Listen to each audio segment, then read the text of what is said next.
lagi tidak menyampaikan presentasi, mungkin di mute ya, supaya suaranya tidak masuk gitu.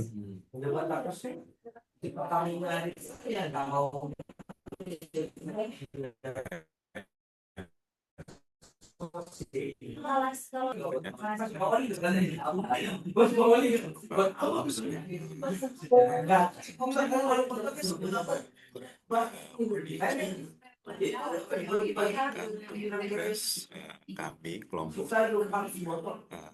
sebenarnya timnya ada Suganda dan Mas Tino serta saya. Kurang kencang, Pak. Mas Surya Suganda join ini, cuman mungkin kurang bisa aktif karena sedang meeting offline juga beliau. Saya mewakili dari teman-teman untuk memanfaatkan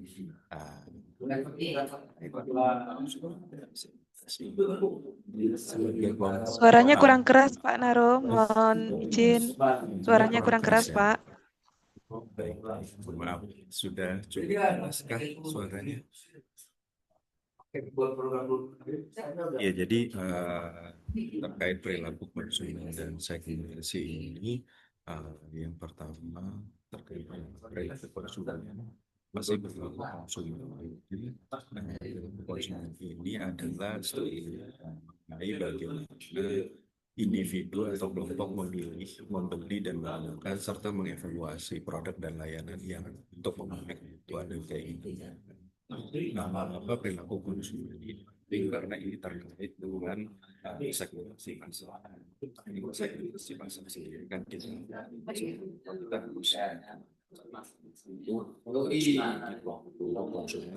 di karakter dan akhirnya apa sih dalam segmentasi kita bisa program pemasaran efektif dan sesuai segmentasi pasar yang nah, perilaku konsumen dan segmentasi ini kita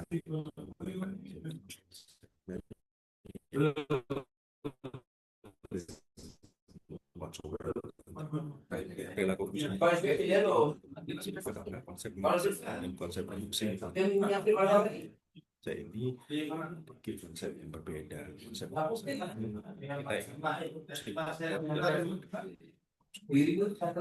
contoh kita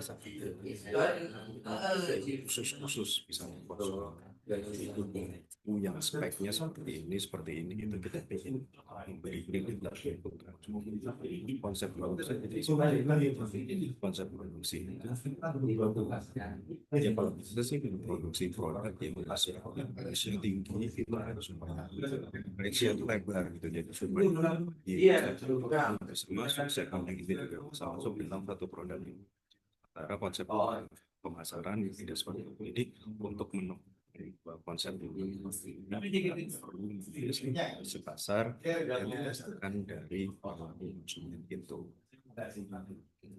Nah ini konsep STP ya, segmenting, targeting, and positioning. Dalam segmenting kita membagi pasar dari subkelompok konsumen karakteristik berupa juga target itu target itu mana sih dan yang perspektif spesifik buat kita ciptakan juga positioning dari berbagai titik si kita keunggulannya bagaimana dan kita harus ciptakan brand image yang selain itu kita kan posisi dari produk kita apa sih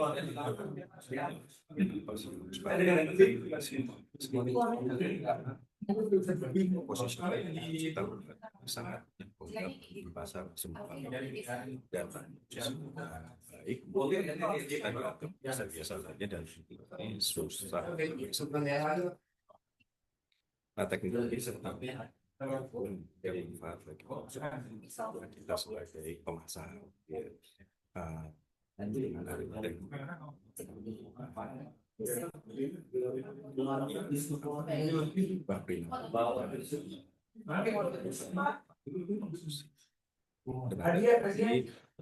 kan interaksi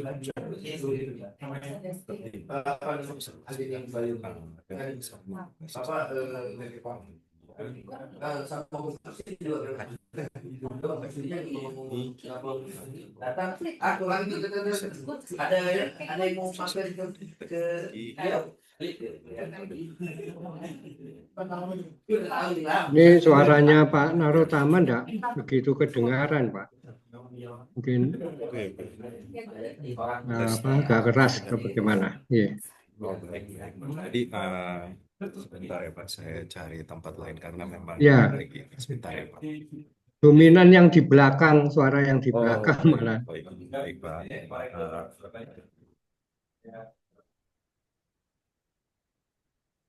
Tes sudah cukup jelas ya Pak. Lalu Bapak Ibu mungkin sudah lebih cukup keras suaranya. Cukup cukup keras, nggih. Iya, baik Cukup. Pak. Mohon maaf, memang Nggih. lagi rame, izin. Iya. Jadi lanjut Bapak Ibu. Eh, Kembali ke slide ini, teknologi itu memberikan manfaat yang banyak untuk konsumen maupun untuk salesnya.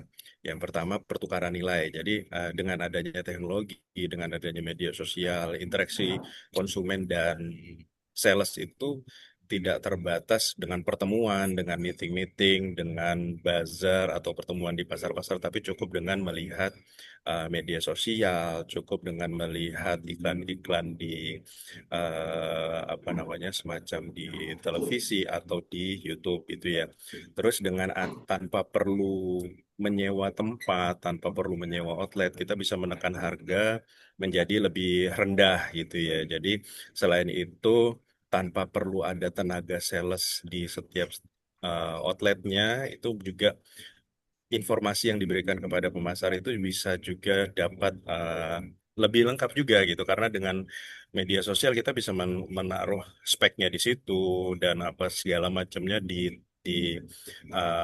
di fitur-fitur yang ada di dalam media sosial itu. Tentunya dengan ada bantuan tenaga AI juga bisa cukup mudah membuat konsumen itu mencari apa produk yang mereka butuhkan gitu ya. Jadi dengan adanya teknologi ini kita bisa mengurangi biaya-biaya yang tidak perlu sehingga bisa menekan harga menjadi lebih rendah lagi. Kemudian dengan teknologi kita bisa mendapatkan target yang lebih tepat gitu ya. Jadi iklan bisa sangat kita segmenting sekali. Habis itu eh, dengan adanya tren-tren itu kita bisa melihat gitu ya. Sekarang kan kita bisa tahu tren apa yang sedang booming, itu kita bisa sesuaikan dengan pola marketing kita seperti itu ya. Jadi dengan adanya teknologi itu bisa kita sesuaikan pola marketing dengan lebih baik. Komunikasi interaktif dengan teknologi tentunya lebih mudah, terutama misalnya seperti sekarang dengan platform apa ya, platform seperti eh, Tokopedia, Shopee itu kan kita komunikasi dengan penjual yang ada di China aja mungkin bisa mudah gitu ya, bisa dengan sangat mudah sekali. Sementara zaman dulu dengan tidak adanya bantuan teknologi itu susah sekali untuk berkomunikasi jarak jauh. Kemudian kita dalam buku ini juga membahas nilai pelanggan, kepuasan dan retensi gitu ya. Penilaian pelanggan ini artinya adalah apa sih manfaat yang dirasakan dari pelanggan terhadap produk kita gitu ya. Apakah itu memberikan apa namanya manfaat secara uang, waktu dan psikologis. Kepuasan adalah kinerja produk yang dibandingkan dengan ekspektasi gitu ya. Jadi ekspektasinya pelanggan dengan produk yang didapat manfaatnya itu menimbulkan kepuasan gitu ya Bapak Ibu. Jadi misalnya ekspektasinya A ternyata yang didapatkan lebih itu uh, uh, pasti menimbulkan kepuasan. Dari kepuasan itu memunculkan retensi. Produk itu tentunya akan memberikan apa ya, konsumen itu pasti mau bertahan menggunakan produk itu, dan lebih-lebih dengan mungkin dengan program-program loyalty yang ada untuk konsumen yang sudah loyal itu bisa lebih efek menyebarkan word of mouth-nya semakin baik. Kemudian ikatan emosional dan hubungan berbasis transaksi, tentunya apa namanya, pelanggan tuh ingin diperlakukan secara emosional gitu ya, tidak tidak apa namanya, tidak hanya dalam hubungan sebatas jual beli gitu ya, tentunya dapat meningkatkan penjualan kita. Selanjutnya hubungan antara kepuasan, loyalitas, dan profitabilitas. Nah, eh, kepuasan yang tinggi dari pelanggan tentunya akan memberikan word of mouth yang positif. Nah, kemudian yang rendah tentunya akan mudah pindah ke pesaing, dan kepuasan yang sangat rendah tentunya akan membunuh produk kita sendiri. Dengan loyalitas pelanggan ini, eh, sebenarnya dengan pelanggan yang sudah sudah membeli gitu ya, cukup kita misalnya hubungannya dengan profitabilitas adalah apabila kita sudah ada kita cukup dengan program promo yang sedikit, itu efeknya akan sangat memberikan apa ya, dampak yang signifikan untuk produk kita.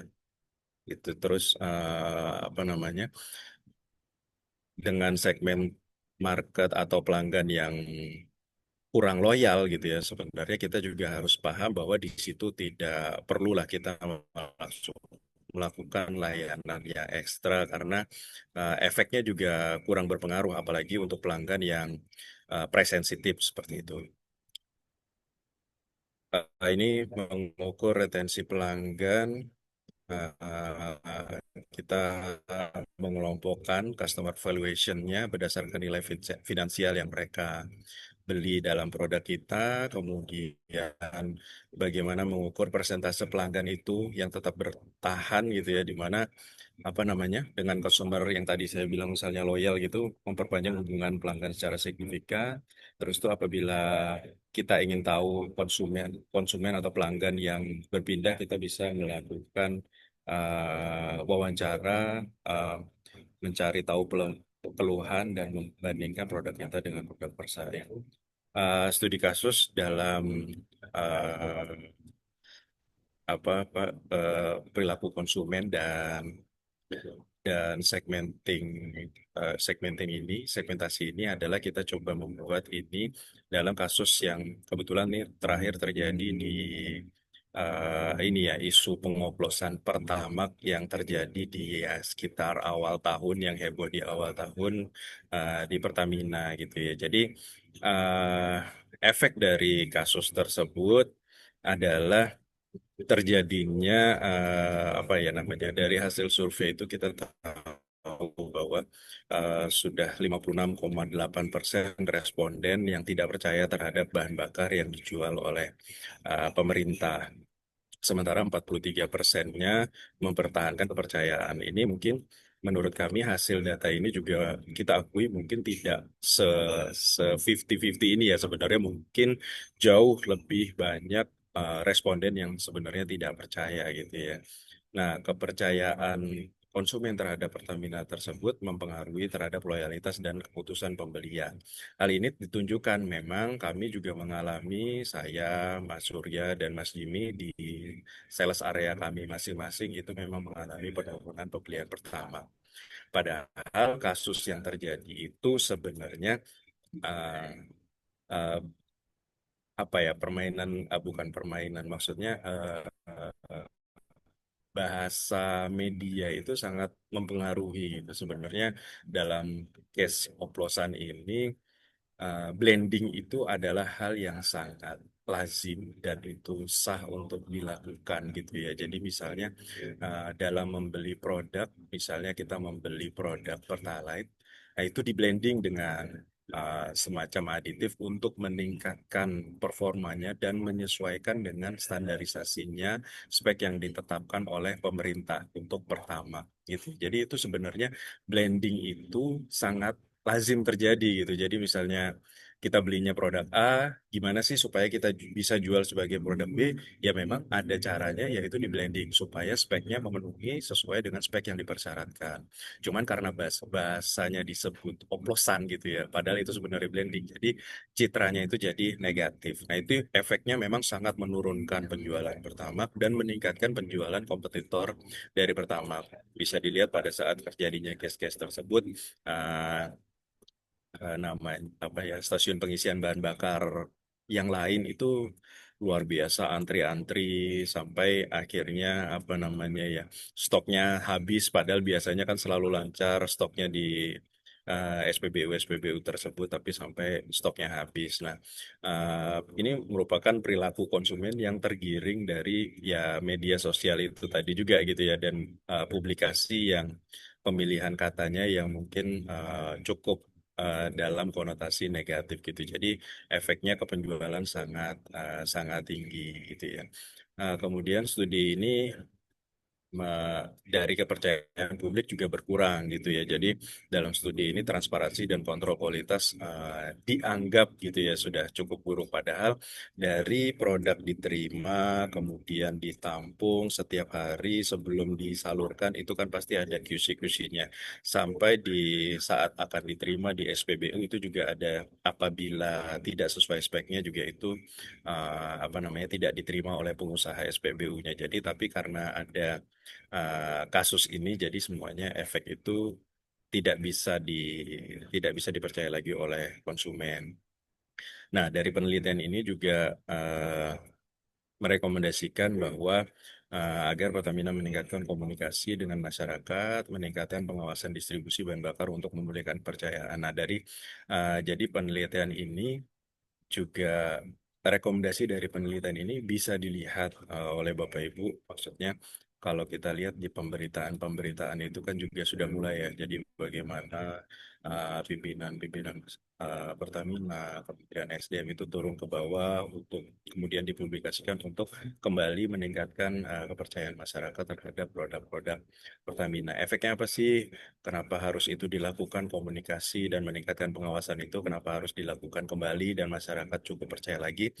Karena apabila peningkatan itu terjadi di produk swasta, tentunya nanti apa namanya, negara juga yang dirugikan gitu, karena swasta kan dalam hal ini dividennya tidak masuk ke negara sebagai bahan apa ya, sebagai pemasukan untuk APBN gitu. Makanya ini terus dilakukan tidak hanya dengan Pertamina maupun dari pejabat-pejabat di pemerintahan untuk turun dan membuat masyarakat percaya kembali agar apa ya, eh, kita produk ini bisa dijual dengan meningkat lagi efeknya untuk pemasukan negara.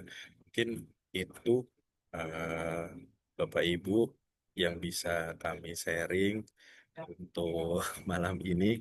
Sebagai tim yang pertama tampil mungkin banyak kurangnya, kami mohon masukan dari Bapak Ibu semua, dari Pak Agus dan Ibu Ita juga atas uh, tugas perilaku perilaku perilaku konsumen dan segmentasi. Kira-kira demikian. Terima kasih. Terima kasih Pak Narutama. Jadi contohnya tadi sesuai dengan pengalaman pengamatan terhadap diri sendiri, katakanlah seperti itu ya. Nah, saya persilakan Bapak dan Ibu sekalian, tentunya ini adalah kelas yang cukup besar sehingga mungkin ada tanggapan-tanggapan sebelum nanti terakhir. Nah ini nanti habis ini ada kelompok 2 ya kalau tidak salah ya, yang mencoba untuk melihat dari sisi prakteknya. Tadi juga bagaimanapun juga ketika kita membahas satu teori pemasaran itu pasti menyebutkan beberapa contoh, dan Pak Narutama tadi sudah banyak memberikan sentilan-sentilan, katakanlah seperti itu, contoh-contoh bagi diskusi kita kali ini. Saya persilakan Bapak dan Ibu sekalian. Monggo, yang mengendalikan mungkin salah satu kelompok Pak Narutama, Pak Fas. Pak siapa yang mau mendalilkan, Pak Jimny atau siapa? Enggak, Pak Jimny atau Pak Surya? Baik, Pak. Terima kasih, Pak. Iya, Mungkin Bapak dan Ibu kalau misalkan ada pertanyaan, boleh disampaikan.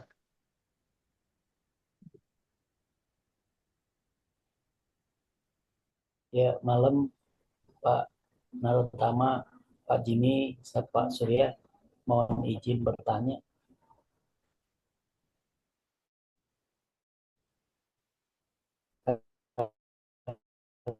Kalau yang masalah blending itu, ya Pak ya, kalau Oh, boleh diulang, Pak? tadi kan di presentasinya Pak Narotama ada masalah blending, Pak. Kalau masalah blending itu blending apa ya, Pak ya? Blending, baik kami simpan dulu ya, Pak. Untuk blending yang ditanyakan berarti terkait blending BBM ya.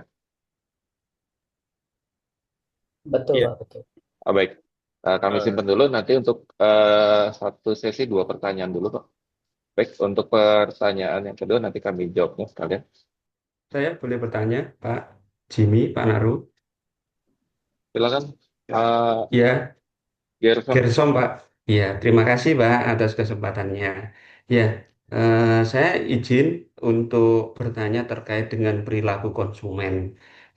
Seperti yang disampaikan di slide tadi, PowerPoint tadi, bahwasannya perilaku konsumen ini sangat perlu untuk dipelajari, karena ini akan menentukan bagaimana kita mentarget atau segmentasi pasar, seperti itu. Nah, pertanyaan saya, eh, apa dan kapan kita perlu untuk melakukan analisa terhadap perilaku konsumen yang baik? Lalu ini nanti kaitannya juga terkait dengan seberapa sering atau frekuensi kita dalam mengamati perilaku konsumen perilaku konsumen yang ada di ini ya, apa namanya, di perusahaan kita, mungkin konsumen konsumen kita atau konsumen secara umum.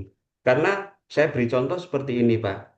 Dulu iPhone itu terkenal bahwa iPhone itu produk yang apa namanya, eksklusif ya, produk eksklusif, harganya mahal, itu yang terbenak atau terbersit di pemikiran konsumen. Tetapi di akhir-akhir ini, perilaku konsumen itu sudah mulai berubah, bahwa tidak hanya iPhone, ternyata brand Android pun itu banyak yang lebih baik daripada iPhone. Mereka juga menjual inovasi, salah satunya seperti contoh HP layar lipat, di mana iPhone sampai saat ini masih belum bisa mengeluarkan HP layar lipat.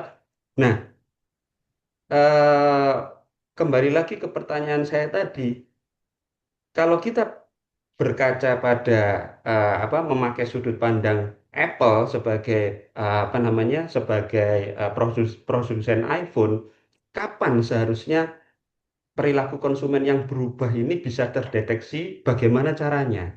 Nah, itu kan harus dianalisa. Nah, analisa yang terbaik itu dilakukan setiap bulan kah, setiap tahun kah, atau ada faktor-faktor apa saja supaya kita bisa selalu up to date dengan kondisi pasar. Mungkin itu yang bisa saya tanyakan. Izin Pak Agus, Baik, agak lama pertanyaan Pak saya untuk menjelaskan ini. Gerson, Terima izin, kasih. Pak Ya. Gerson, izin berarti pertanyaannya adalah kapan kita waktunya untuk melihat di perilaku konsumen sebagai salah satu Iya, strategi kapan waktu? Iya, betul. Kapan produk ya? waktu yang Oke, ideal? Betul. Kapan waktu yang ideal baik. dan frekuensinya berapa sering, Pak? Gitu. Supaya kita tidak apa? Tidak ini ya, out of date gitu loh, Pak. Tidak ketinggalan zaman. Ya. Baik, Terima ini kasih, Pak. 2 pertanyaan pertama dulu untuk sesi pertama. Untuk pertanyaan nomor 1 dari Pak Gunawan Sentosa eh, terkait tadi blending. Mas Naruh, boleh? Baik, terima kasih Mas Jimmy. Jadi Pak Gun, terkait blending itu tadi yang ingin kita paparkan adalah Sebenarnya blending itu hal yang wajar dan lazim di industri oil and gas ya. Karena ada seperti mungkin saya sharing, mungkin Bapak Ibu juga mungkin belum tahu, kita di Indonesia itu tidak hanya impor crude gitu ya, namun juga impor produk gitu. Karena kilang domestik kita itu tidak mencukupi untuk memproduksi produk-produk akhir yang kita pakai langsung gitu ya. Jadi memang masih banyak impor produk. Nah, impor produk ini dalam mencari source impornya itu kan tidak bisa kita misalnya punya pertama langsung pada saat itu market di luar sana tuh tersedia gitu. Pertama, nah terkadang mungkin memang yang ada itu bukan produk pertama, namun itu tidak kita jual, tapi itu kita datangkan, di blending dengan misalnya kalau misalnya datang tuh ronnya, mungkin Ron udah tahu ya ini angka apa oktannya, angka oktannya rendah, kita blending dengan HOMC, high octane motor gas component. Nah, itu di blending supaya apa sih? Supaya meet sama spesifikasi yang disarankan seperti itu. Nah, yang sebenarnya itu hal yang lazim, namun pada saat diucapkannya oplosan, nah langsung efek itu membuat perilaku konsumen itu karena oplosan itu kan langsung kesannya negatif, Pak. Itu sih tadi yang hasil penelitian itu pengen menyampaikan itu. Jadi seandainya ucapannya blending, mungkin masyarakat tetap positif, tapi karena ucapannya oplosan itu jadi apa ya? Jadi kurang negatif yang diterima oleh konsumen ini sehingga akhirnya terjadi peralihan yang besar-besaran dari yang biasanya misalnya mengisi pertamax jadi mengisi pertalite misalnya seperti itu karena menganggapnya pertamax adalah pertalite yang dioplos gitu ya. Nah, itu jadi kan pertalite apa pertamax itu adalah pertalite yang tidak ngantri. Nah, itu misalnya yang beralihnya ke pertalite. Di beberapa kota besar yang ada SPBU swasta itu terjadi peralihan yang biasa isi pertama tidak mau mengisi pertalite beralih ke membeli di swasta itu. Jadi efek efek dari oplosan itu menciptakan perilaku konsumen yang berubah sangat dahsyat gitu sih Pak. Mungkin penelitian itu menjelaskan seperti itu. Mudah-mudahan menjawab Pak Gun.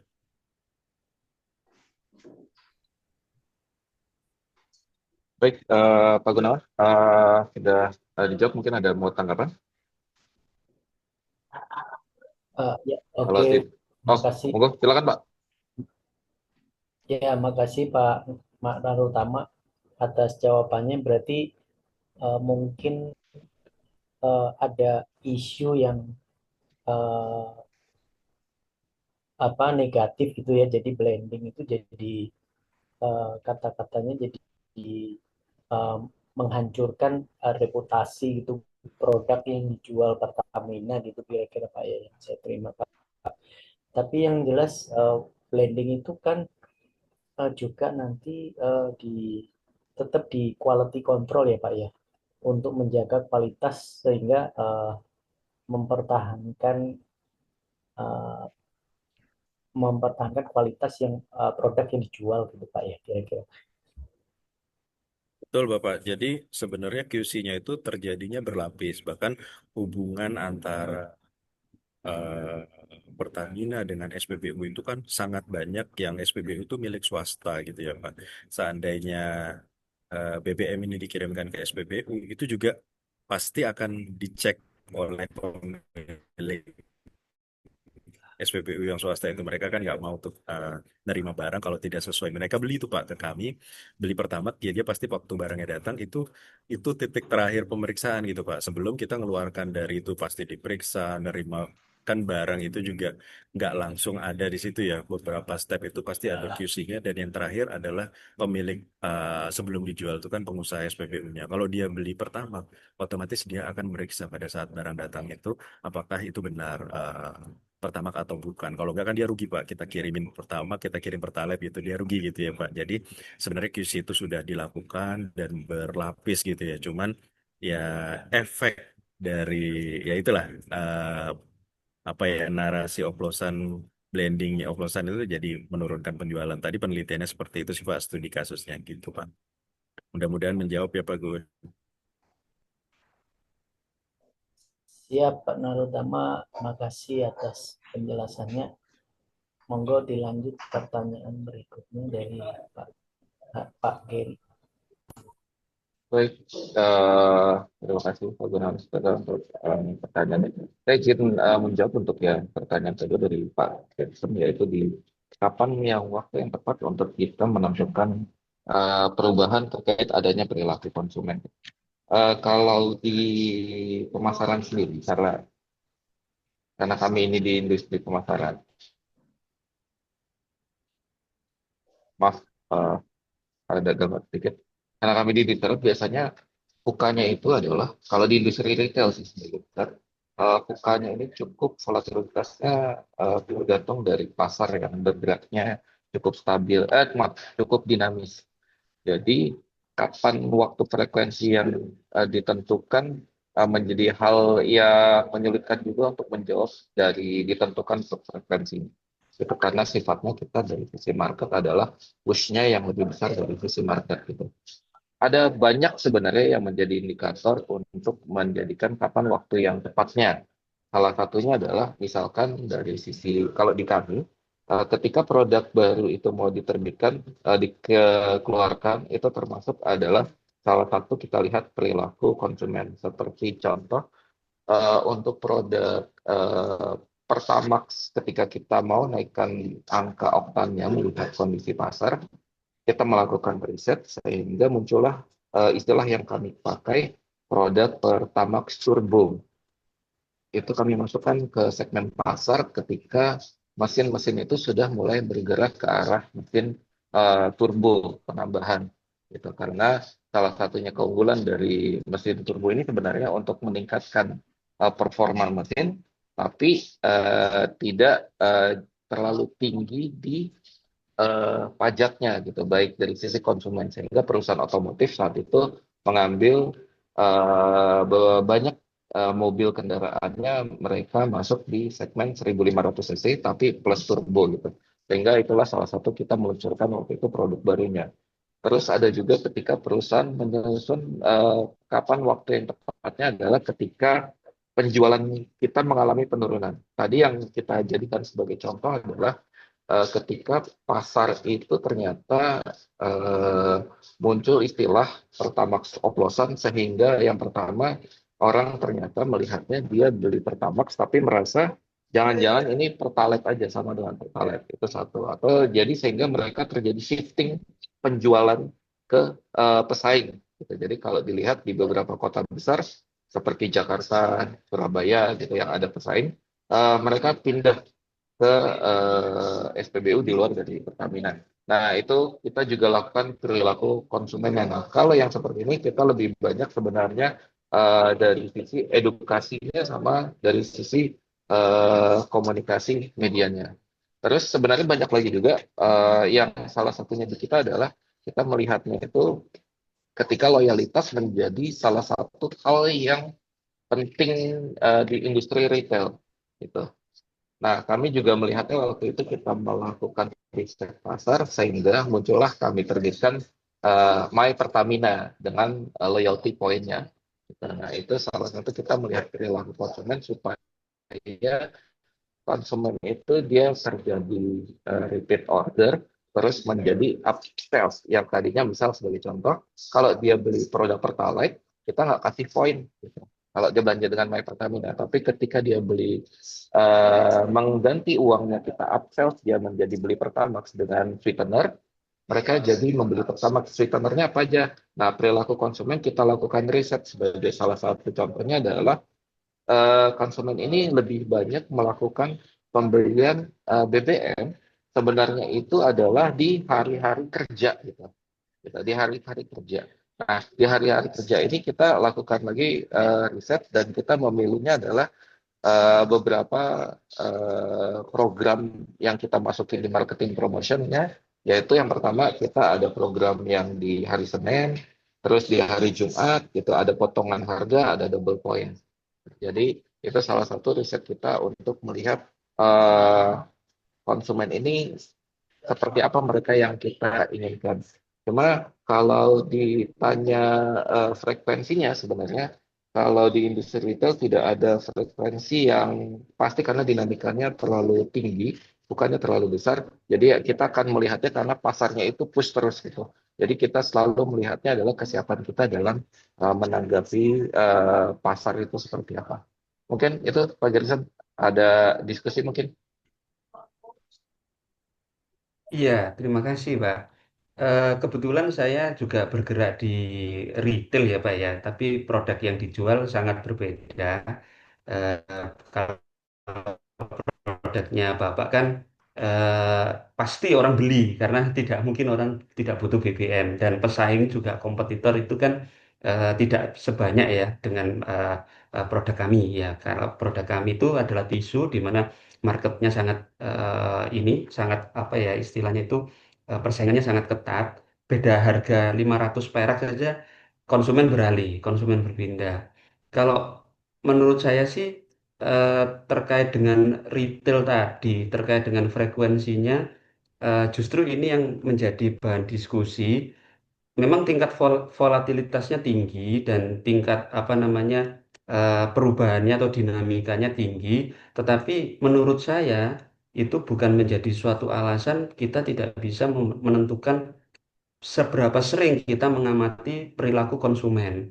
Karena sekali kita terlambat dengan kompetitor, terlambat dengan pesaing, maka untuk mengembalikan atau mengembalikan konsumen yang tadinya loyal menjadi beralih ke pesaing, ini akan susah. Dan kita sudah kehilangan apa ya opportunity, bahkan mungkin bisa kehilangan income atau revenue seperti itu. Nah, kalau menurut saya sih Boleh di-share nggak Pak seharusnya Gerson? Di perusahaannya ya itu frekuensinya dia berapa tuh kalau untuk yang tisu? Mungkin kalau boleh di-share ke kita. iya, kalau untuk tisu, kita itu melakukan analisa perilaku konsumen itu biasanya itu di dalam meeting supply chain bersama dengan tim logistik, bersama dengan tim sales, atau biasa kita sebut itu dengan OI versus GI. Nah, di situ biasanya karena saya di logistik, saya bukan di sales, tapi saya ikut mengikuti meeting tersebut.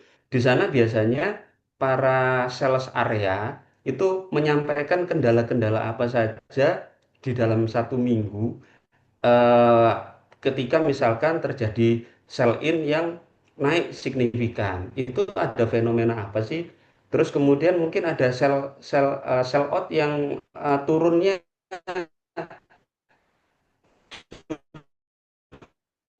cukup drastis dibanding seharusnya target ini katakanlah 500 ton. Dan salah satu outputnya itu adalah melihat perilaku konsumen. Jadi katakanlah seperti ini, kita punya beberapa varian produk ya Pak ya.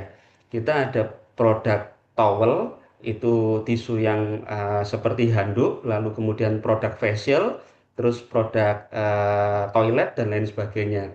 Katakanlah sekarang eh, hype-nya itu adalah anak muda.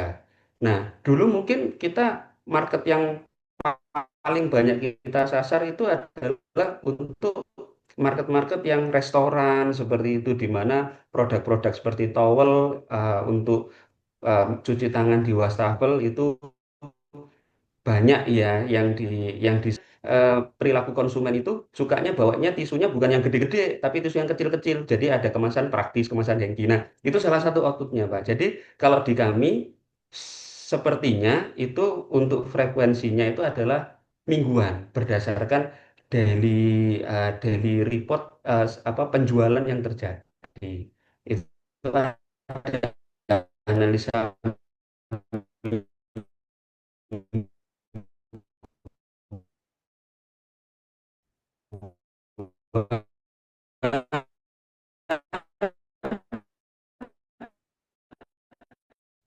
lalu idealnya Ya, atau mungkin dari Pak Agus bisa bisa memberikan pencerahan pada kami gitu. Itu sih Pak. Tapi terima kasih banyak atas jawabannya. Cukup cukup ini ya apa namanya cukup memberikan insight buat kita terkait strategi atau perilaku konsumen. Terima ya, kasih Pak Naru dan Pak Izin Jimmy. Thank you. izin sharing Pak. Izin sharing Pak Gersom, Pak Narutama, Pak Surya. silakan Bu Rika. Ya, kebetulan saya Ya, oke, pernah di R&D, di QC, dan custom complaint, Pak. Kerjaan saya itu yang nggak enak-enak ya, Pak ya, menangani masalah komplain dari customer yang harus nanti trial di customer. Jadi gini, Pak, untuk yang saya petak Pak Gerson ya, mungkin kan kerjaan saya juga hubungannya dengan sales juga. Jadi kapan waktu ideal kita harus evaluasi perilaku konsumen ini ketika awal order, Pak. Awal order ini sangat penting sekali karena ini untuk menentukan spek. Supaya keinginannya customer apa itu kita tahu di awal. Jadi bahasanya customer yang umum di market, kita convert ke technical di proses produksi. Seperti apa sih karakteristik dari customer itu? Tanpa adanya kita evaluasi di awal, maka akan timbul yaitu tadi kita COGM kita itu tinggi. Kalau tidak sesuai dengan keinginan customer, kualitas kita itu bagus. Kalau tidak sesuai dengan customer, trademark-nya produk kita itu akan jelek. Tapi kalau produk kita itu jelek, Pak, katakanlah di middle, tapi customer itu merasa aman, oh ya ini bagus nih sesuai dengan proses kita, maka grade-nya kita itu akan naik. Enggak middle, tapi jadi high. Itu Pak. Jadi di awal itu sangat penting sekali. Kemudian evaluasi market. Gampang Pak evaluasi market. Katakanlah customer A itu ordernya tiap bulan itu 400 ton. Tiba-tiba berikutnya turun jadi 200 ton. Ini ada apa? Nah, itu yang harus kita evaluasi. Evaluasinya seperti apa? Oh iya, di sana dia ngambil dari mana saja sih? Kita evaluasi kompetitornya mereka. Misalkan dia ngambil dari Sandpaper. Mungkin Pak, itu kompetitornya Pak Gersom ya? Sandpaper Pak. Nah, Ya, betul, oh betul, Bu. ya, itu kok dia ngambilnya sudah ngambil dari Sandpaper nih. Nah, ada apa dari sandpaper? Kita ambil sampel di sana. Oh, ternyata perbedaannya propertiesnya itu di sini. Maka kita main, udah aku bisa buatin deh kayak sandpaper. Udah ngambil dari aku aja, kayak seperti itu. Ini tidak harus menunggu lama sih Pak. Kita harus tahu kuantiti dari penjualannya. Jadi kita sudah cukup evaluasi lah. Spek itu memang sangat menentukan karakteristik dari masing-masing customer. Kemudian untuk segmen, Pak. Kapan misalkan di Jakarta itu dengan daerah Malang, Pak, itu beda. Kayak Jakarta pasti dia pilih grade yang high. Kalau di Malang ya biasa-biasa aja, nggak apa-apa, gitu. Karena memang daya ini ya, Pak ya, daya stylenya Malang itu nggak, katakanlah orang yang masuk ke hotel itu bukan yang orang turis dari Eropa, tapi lokal yang mereka ya sudah pakai ini aja nggak ada masalah. Meskipun tisunya itu banyak yang nempel-nempel, kalau dipakai asalkan bisa menyerap air ya sudah. Tapi kalau di Jakarta itu mereka sudah ngerti.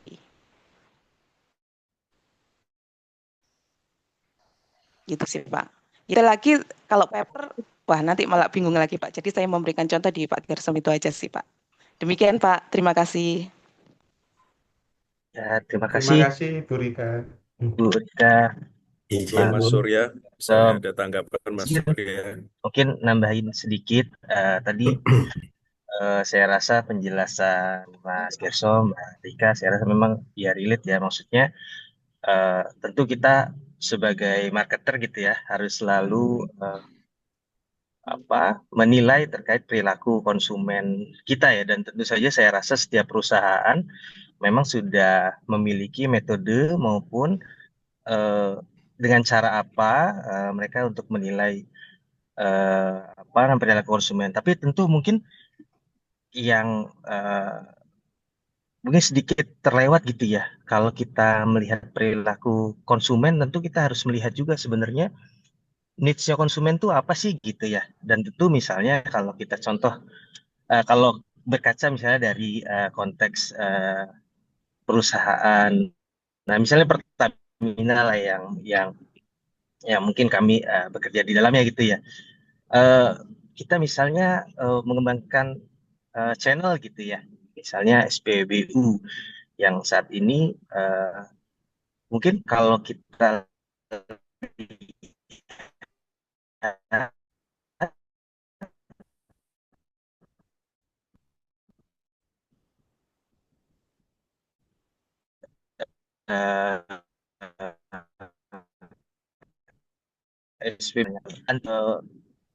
pasti SPBU-nya lebih bersih daripada SPBU Pertamina dan sebagainya. Walaupun tidak, walaupun SPBU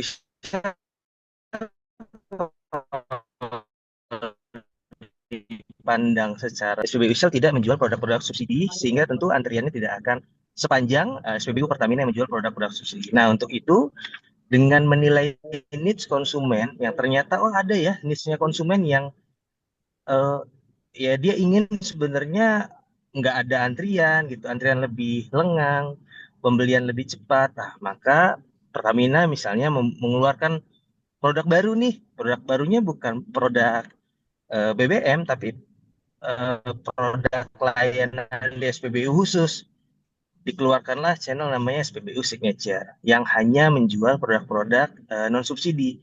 Nah, dengan adanya itu ini menangkap ya tentu tadi tujuannya berjualan gitu ya, menyerang konsumen. Ya tentu kita menyerap konsumen-konsumen atau mengambil alih, mengakuisisi konsumen-konsumen yang biasanya beli di Shell karena sepi gitu, tidak ada antrian, dan melihat SPBU Pertamina juga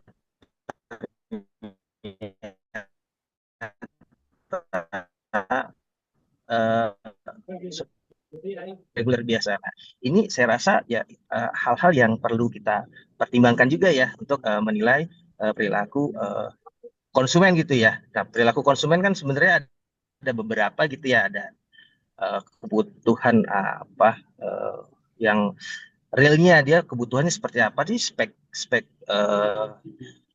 produknya ingin seperti apa. Tadi Bu Rika juga sampaikan misalnya dikaitkan dengan produksi misalnya sebagainya gitu ya, atau misalnya kebutuhan-kebutuhan yang terkait misalnya yang tidak bisa mereka utarakan, misalnya saya pengen layanan di suatu tempat itu jadi lebih baik dan sebagainya, misalnya di SPBU lah layanan operatornya menjadi lebih ramah dan sebagainya. Nah, untuk itu dibuatlah program-program yang dapat menghantarkan atau memenuhi needs dari konsumen tersebut. Jadi saya rasa dalam melakukan penilaian perilaku konsumen, tentu kita perlu juga menilai kebutuhan dari konsumen tersebut sehingga kita bisa mendeliver apa yang diinginkan, sehingga produk-produk kita relevan untuk mereka beli gitu ya. Mungkin itu saja tambahan dari saya, Mas Naro, Mas Jimmy, dan rekan-rekan semua. Terima kasih. Si Mas Surya. Mohon izin Pak Agus, apakah masih boleh memberikan tanggapan Pak? Mungkin sekilas saja Pak, karena kita yang kedua ada nggih, kelompok 2. Ada Pak ya. Agus. Nah, makanya Baik. itu waktunya juga Baik kita Pak, harus, kalau memang efisien. masih ada kelompok 2 mungkin izin. Ya dengan silakan kelompok singkat 1 aja Pak Naruto. sudah cukup aja Pak kalau memang Oh, masih sudah. ingin. Iya Pak, Iya. gitu aja Pak. Makasih Iya. atas kesempatan presentasi dan pemaparan. Iya. Makasih juga pertanyaan dari teman-teman semua. Terima Kalau kasih. ada tanggapan sebenarnya enggak apa-apa, tapi kalau Terima kasih. dianggap cukup kita akhiri Bapak dan Ibu sekalian. Nah, kita tadi masuknya juga terlambat, mohon maaf, saya kira masih ada penundaan. Baiklah, ini ingin beberapa hal yang ingin saya tanggapi, tapi dari diskusi yang kita sudah lakukan kali ini nampaknya sudah mengarah kepada teori utama kita, bahwa kita hari ini akan bicara untuk yang pertama tentunya adalah tentang perilaku konsumen. Bapak dan Ibu sekalian, ada kata kunci yang mungkin saya cuplik aja beberapa saja, tidak keseluruhan apa yang saya tinjau ini merupakan tinjauan yang lengkap tentunya, tapi Bapak dan Ibu sekalian saya harapkan ini belajar juga dari teman yang lain gitu. Artinya kita sadar yang betul-betul paham, yang berbeda dengan S1 saya kira ya. Kata kunci yang pertama dari caption yang di PPT, saya ingin menekankan bahwa era kita tadi sudah dikemukakan bahwa sangat-sangat berbau teknologi. Apapun perilaku konsumen, pada dasarnya mereka sudah dipengaruhi oleh teknologi. Kata kunci yang muncul adalah istilah belanja hybrid tadi yang mungkin tidak atau belum diterangkan, tetapi saya kira itu adalah kata kunci perilaku konsumen kita. Apa sih sebenarnya belanja hybrid itu? Tentunya adalah di mana konsumen itu perilakunya sekarang ketika teknologi masuk sudah memilih belanja produk itu pilihan utamanya, yang paling utama adalah online. Tapi kadang-kadang mereka juga ingin ya, sekali lagi ingin mengambil barang langsung di toko fisik atau melakukan pembelian di toko fisik. Sehingga penggabungan dua perilaku konsumen ini itu ketika mereka melakukan transaksi tentunya menjadikan toko sekarang atau pemasar sekarang itu pembayarannya atau transaksinya lebih banyak didukung oleh kepentingan bahwa mereka pun masih memerlukan toko fisik, karena bagaimanapun juga kita kembali pada karakteristik produk ya. Karakteristik daripada produk itu pada dasarnya adalah konsumen ingin meraba, merasakan ya, kemudian melihat langsung fungsi-fungsi yang ada pada produk atau yang melekat pada produk, sehingga keduanya ini tetap berjalan Bapak dan Ibu sekalian. Itu yang pertama, bahwa terjadinya fenomena klik ya, pay per klik misalnya, kemudian ada COD, ada penggunaan QR itu ya, saya kira adalah membuat pengalaman belanja konsumen ini akan lebih fleksibel dan personal, sehingga dia berperilaku tentunya berubah dengan penguasaan itu. Itu yang pertama yang ingin saya tanggapi. Kemudian yang penting bagi pemasar itu adalah tadi juga ada di slide, salah satu slide yang ada itu adalah sebenarnya adalah bagaimana pemasar itu mempertahankan retensi daripada pelanggan. Itu adalah faktor yang paling penting, yang istilahnya di dalam pemasaran itu adalah customer lifetime value atau CLV ya, di mana nantinya menjaga hubungan jangka panjang dan terus menerus dengan pelanggan, atau ada istilah yang mengatakan loyalty ya, loyalitas. Nah ini sulit ya, sulit dilakukan, paling sulit dilakukan oleh pemasar pada saat ini. Mengapa saya katakan perilaku pemasaran untuk menjadikan konsumennya itu loyal sulit? Karena minggu yang lalu sudah saya singgung adalah konsumen itu sekarang dengan adanya bombardir pelayanan atau bombardir penawaran produk, dia akan memiliki bargaining position ya. Bargaining position adalah posisi tawar-menawar ya. Apalagi tadi sudah ada kasus bahwa Pertamina begitu ada kasus, mohon maaf ya, korupsi katakanlah seperti itu yang disuarakan dan didengarkan oleh masyarakat, ada branding ya, ada istilah oplosan, itu membangun satu kepercayaan emosional dan trust bagi konsumen itu bukan hal yang mudah ya. Apalagi kita juga mulai beberapa tahun ini, mungkin yang dari Pertamina tahu mulai kapan kemudian timbul atau munculnya kompetitor lain di luar Pertamina ya, apakah itu Shell ataukah British Petroleum ya, yang dua itu yang utama saya kira ya. Di Malang juga sudah ada ya, ada dua yang muncul di sini, menjadikan sangat yang jadi catatan saya itu adalah sangat kritisnya atau sangat pentingnya yang kadang-kadang kita orang awam mungkin mengabaikan, tapi perilaku konsumennya itu sangat sangat terpengaruh. Yang tadi kata yang dari Pertamina mengatakan blending. Tetapi suara yang muncul adalah pilihan diksi oplosan, ya kan? Pilihan diksi oplosan. Dua kata yang sebenarnya sama, tetapi memiliki makna yang negatif dan mungkin agak netral, ya. Kalau blending itu banyak positifnya, katakanlah seperti itu. Kalau mendengar kata oplosan, kata-kata oplosan, diksi kata oplosan, kita langsung berkesan negatif. Nah, itu efeknya adalah pada konteks trust, bentas, ya. Bagaimana kita bisa mengedukasi konsumen sehingga kembali lagi mereka menjadi lebih percaya, ya. Ibaratnya seperti ini, mungkin kata mati, ya, kata meninggal, kata wafat, ya, katakanlah itu lebih respect, ya, orang.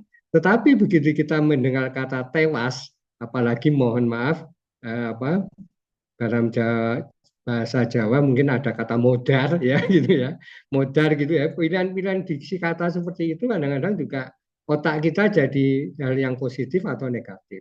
Ada kata-kata tantiem, ya, misalnya kemarin, ya. Ada kata tantiem yang seolah dibagi keuntungan, ya, sebenarnya gitu. Kata utang, ya, utang itu lebih menyakitkan bagi pemerintah kalau itu diterapkan daripada kata-kata pinjaman, ya. Nah, sehingga diksi ini juga akan berakibat pada konteks ketika orang melakukan pemasaran. Betapa pentingnya satu kata, satu istilah, bahkan mungkin, ya, yang kita sampaikan ketika menyampaikan pesan atau istilah kita tadi adalah komunikasi kepada konsumen, ya. Istilah broker, ya, broker mungkin lebih netral daripada calo atau pihak ketiga, ya. Itu lebih negatif calonya tentunya, ya. Seperti itu contoh-contoh yang dikemukakan oleh penyaji tadi, saya kira juga sudah cukup baik. Bagaimana kemudian pertanyaan Pak Gerson tadi, saya ingin menanggapi juga. Apa dan kapan sebenarnya kita meneliti tentang perilaku konsumen, ya? Itu seberapa sering sih sebenarnya kita mengamati konsumen itu? Sebenarnya sudah terjawab tadi. Sebenarnya mulai dari awal tentunya, ya. Mulai dari produk itu akan diluncurkan.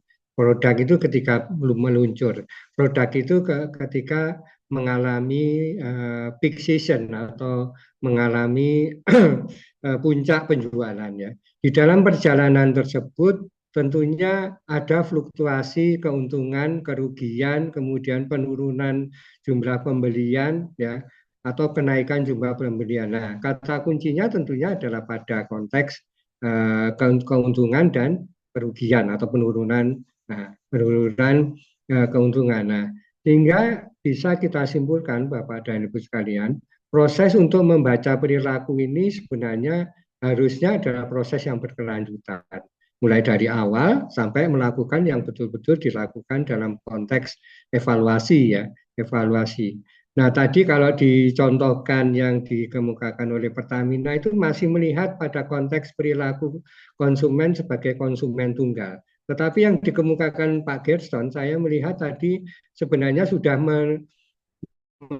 memasukkan unsur lain, Pak, yaitu pada variabel pesaing, ya, pada variabel pesaing atau kompetitor pada produk tisunya, ya, tisunya. Nah, Pertamina sekarang tidak boleh, karena dia bukan monopoli lagi, tidak boleh ketika perilaku konsumen nanti diteliti kemudian mengabaikan seberapa besar sebenarnya pasar mereka sudah diambil oleh para pesaing. Nah, dengan variabel itu jadi variabel-variabel yang kalau kita lakukan betul-betul analisis penelitian, berarti analisis itu harus dimasukkan, ya. Jadi tidak sekedar perilaku konsumen tunggal aja. Ini yang harus hati-hati kalau kita sudah sampai pada taraf yang mengambil keputusan, ya, mengambil keputusan bagi orang-orang yang melakukan pemasaran, ya. Jadi bukan bukan faktor variabel pesaing, yang lebih kompleks lagi itu adalah tentunya pada faktor segmennya. Segmen yang berbeda juga akan membuat perilaku konsumen berbeda. Kemudian juga budaya, ya. budaya, situasi politik ya kadang-kadang juga memberikan apa nuansa sendiri. Yang saya istilahkan minggu yang lalu itu adalah ideologi politik sosial ya.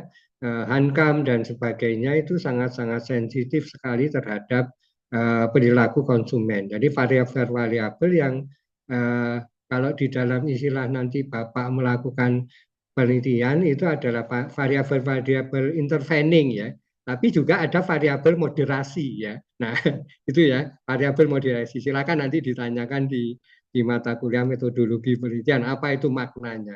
Jadi kita mengatakan bahwa ilmu sosial itu tidak bisa berdiri secara tunggal satu variabel mempengaruhi perilaku seseorang atau perilaku sesuatu perbuatan, tetapi akan melakukan secara kompleks.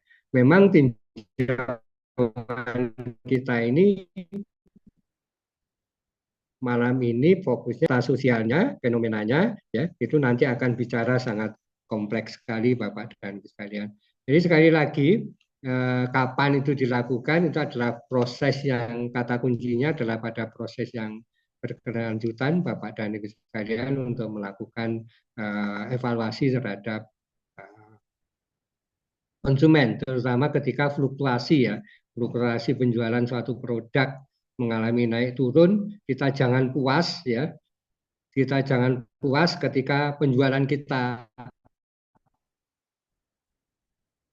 naik, katakan seperti itu, ada indikasi yang lain atau tidak atau mengabaikan faktor bahwa mereka harus diloyalkan atau diretensi. Karena bagaimanapun juga prinsip daripada pemasaran itu adalah mempertahankan konsumen atau retensi terhadap konsumen. Retain kan, retain itu dia bertahan pada posisi produk kita yang kita jual itu lebih sulit dibandingkan dengan kita merebut ya, merebut pasar ya. Dan itu kita secara teoritis juga melihat bahwa ada pemain-pemain baru yang kadang-kadang lebih siap untuk merebut pasar kita itu sendiri. Ya, jadi itu ya. Jadi sangat-sangat kompleks dan dinamis sekali lagi. Kalau kita bicara fokusnya sekarang perilaku konsumen itu jangan mengabaikan faktor-faktor atau variabel yang lain seperti itu untuk analisis pada konteks tingkat sarjana ya. Untuk tingkat S1 mungkin hanya tahu atau kalau membuat skripsi itu saya ibaratkan pokoknya mereka tahu tentang cara berpikir ilmiah ya, langkah-langkah berpikir ilmiah gitu aja sudah merupakan satu indikator kelulusan. Tapi kalau sudah masuk ke S2, S3, kalau S3 harus menemukan sesuatu yang baru ya. Tapi kalau yang S2 adalah sudah mampu menganalisis ya. Syukur-syukur kalau menemukan sesuatu yang baru, teori atau fakta sosial yang baru, tetapi saya kira adalah sudah mampu menganalisis sesuatu yang lebih kompleks lagi. Saya kira itu tanggapan saya untuk sesi yang pertama ini. Waktunya kira-kira tinggal 30 menit, tapi kalau mau ditambah karena tadi agak terlambat, saya persilakan mudah-mudahan tidak capek. Begitu Bapak dan Ibu sekalian, mungkin tidak semua memuaskan dari apa yang saya tanggapi, tapi mungkin sudah memberikan gambaran. Bu Ita ada masukan? Ya, mungkin bisa dilanjut aja Pak Agus karena waktu. Oh, ini dilanjut aja. Saya kira itu, Pak Narutama dan kawan-kawan, terima kasih sudah menyajikan.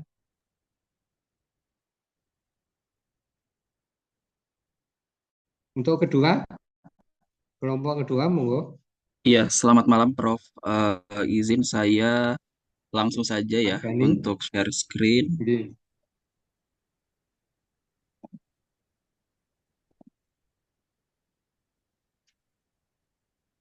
Ya, apakah sudah terlihat screen-nya? Nah, ini lebih khusus nih, segmentasi pelanggan, monggo Pak. Iya, baik. Saya lanjut saja ya. Saya dari kelompok 2, ada saya Gani Ramdhani dengan Bapak Muhammad Kartika. hari ini kesempatannya adalah membahas analisis segmentasi pelanggan. Saya ambil studi kasus di PT Garuda Indonesia.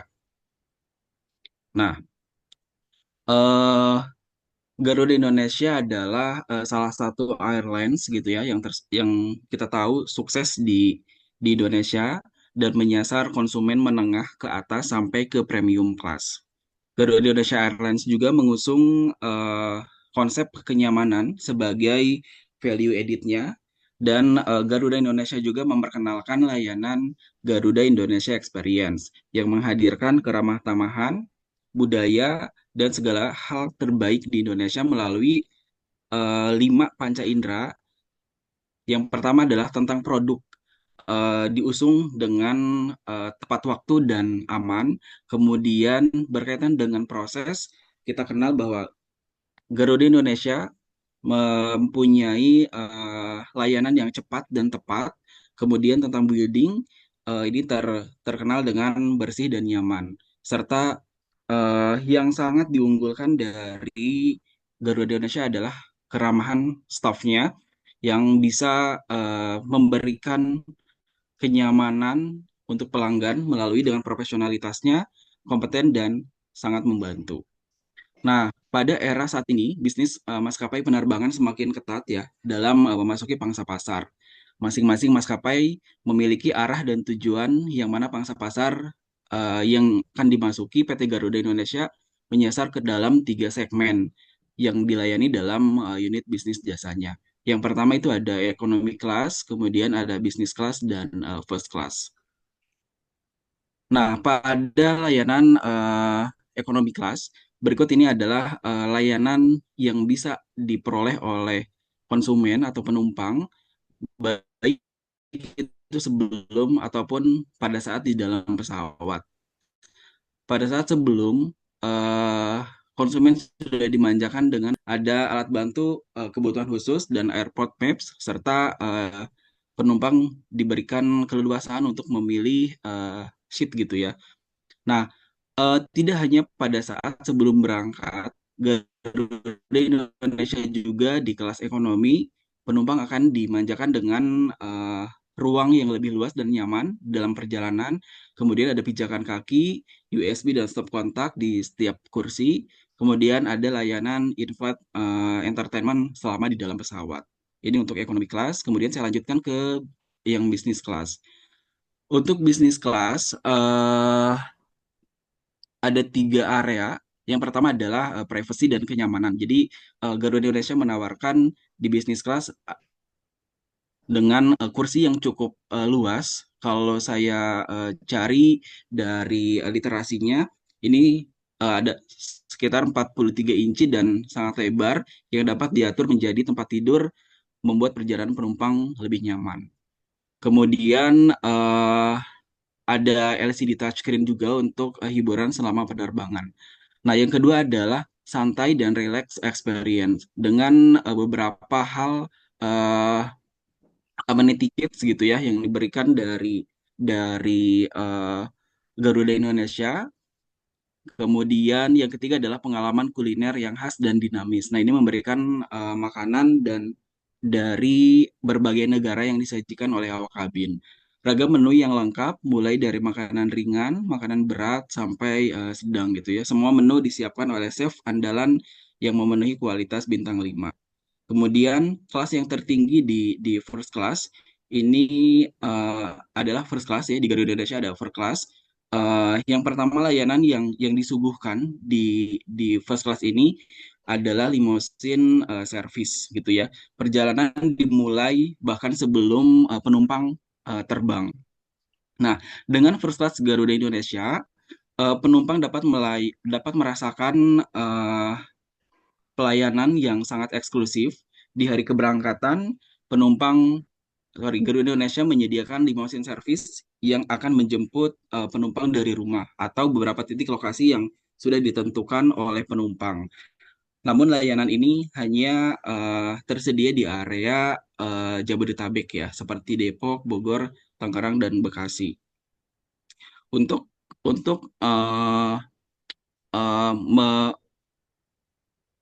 melayani ini baru di penerbangan internasional untuk limousine service ini. Kemudian yang kedua, pada saat penerbangan ini pada saat memasuki area tunggu di lounge gitu ya, penumpang sudah disuguhkan dengan asisten first class khusus di drop zone area bandara. Nah, penumpang akan diantar menuju drop off room, yaitu sebuah lounge di mana penumpang akan dimanjakan dengan welcome drink dan refreshment. Kemudian pada saat penerbangan, cabin yang disuguhkan di first class ini sangat-sangat nyaman. Masing-masing sudah diberikan tempat duduk yang sangat ergonomis yang dirancang secara optimal untuk kenyamanan penumpang.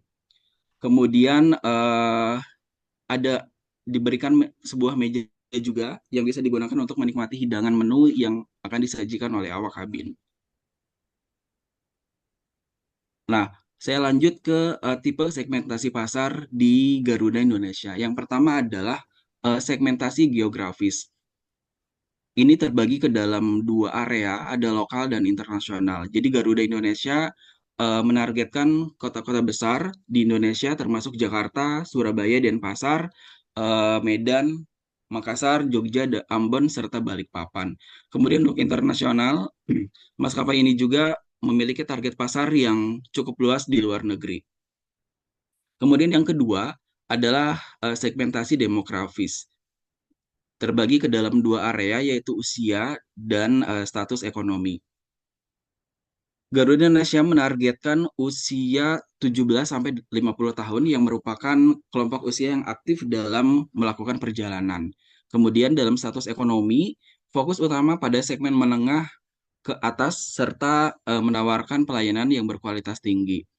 Kemudian di tipe segmentasi pasar yang ketiga adalah segmentasi psikografis ya atau gaya hidup. Nah, Garuda Indonesia juga menargetkan pelanggan dengan gaya hidup yang menghargai kenyamanan serta kualitas. Kemudian yang selanjutnya ada segmentasi perilaku terbagi ke dalam dua jenis, itu jenis perjalanan dan kepuasan pelanggan. Untuk jenis perjalanan, menargetkan berbagai jenis perjalanan serta perjalanan bisnis, wisata, dan keluarga. Kemudian di area kepuasan pelanggan, Garuda Indonesia juga memberikan pelayanan yang bertujuan untuk menciptakan pelanggan setia dan menjaga citra sebagai maskapai yang berkualitas. Kemudian yang terakhir adalah segmentasi anak perusahaan. Garuda Indonesia juga memiliki anak perusahaan yaitu Citylink. Anak perusahaan ini yang didirikan untuk menargetkan segmen pasar menengah ke bawah dengan menawarkan layanan penerbangan berbiaya rendah. Nah, kesimpulan dari segmentasi pelanggan ini adalah dalam mengelola segmentasi pasar, sebuah perusahaan wajib dengan serius membedakan setiap target yang akan dilayani, agar setiap value dari sebuah produk mampu diterima dengan baik oleh konsumennya. Segmentasi pasar juga akan memudahkan sebuah perusahaan membidik konsumen sesuai dengan pengelompokannya agar perusahaan tidak salah dalam memberikan atau menjual produk yang dimilikinya. Dengan segmentasi pasar yang akurat, tentunya perusahaan akan mendapatkan banyak manfaat yang diterima, utamanya laba dan loyalitas konsumen. Sekian dari saya pemaparannya, mungkin ada tambahan dari Pak Kartika, silakan Pak. Iya, baik Mas Gani, terima kasih. Selamat malam Pak Agus, Bu Ita, dan teman-teman. Ya, sedikit menambahkan, Pak Gani bisa ke slide yang nomor 6, di mana kalau melihat dari segmentasi, tadi sudah disampaikan, dari sisi pelayanan mereka Garuda menerbitkan dari sisi first class, business class, dan ekonomi. Namun sisi lain dari sisi market segmen pun memang untuk brand Garuda itu membidik market segmen yang medium up. Nah, untuk mengantisipasi kondisi market ke ekonomi, karena di mana dari sisi segmen market di dalam bisnis itu grade premium, value dan ekonomi. Secara demand di market itu ekonomi adalah demand yang paling besar. Makanya di sini Garuda membuat suatu second layer dari Garuda dengan nama Citylink ini sebenarnya untuk menggrab market yang sempat tergerus dengan adanya Lion dan bahkan waktu itu dengan sekarang bersaing dengan Pak Naro dari Pelita. Jadi dengan tagline khusus bahwa Garuda dan anak perusahaannya akan selalu terkenal on time, tidak pernah delay. Itu yang digemborkan dari sisi economic value, economic segment market si Citylink. Jadi sehingga beberapa customer ekonomi yang notabene swing ke Lion dengan case yang ada mostly beberapa bulan ini Lion selalu aktif delay, eh, beberapa konsumen kembali ke Citylink dengan memastikan bahwa schedule is on time. Mungkin sedikit tambahan dari saya seperti itu. Dan secara overall di dalam pemasaran atau market, memang kan beberapa marketing strategi itu selalu eh, di mana dia akan lebih prioritas di segmen yang ada. Kalau misalkan mereka contoh dari sisi retailer mungkin berbeda, dari sisi B2B bisnis mungkin berbeda, dari sisi B2C bisnis mungkin berbeda. Jadi kembali lagi, semua market segmen itu tergantung dari produk yang dijual. Terima kasih. Ya, baik, terima kasih Pak Kartika. Mungkin selanjutnya kita open diskusi dari Bapak Ibu apabila ada tanggapan atau mungkin pertanyaan, kami persilahkan. Izin Mas Gani.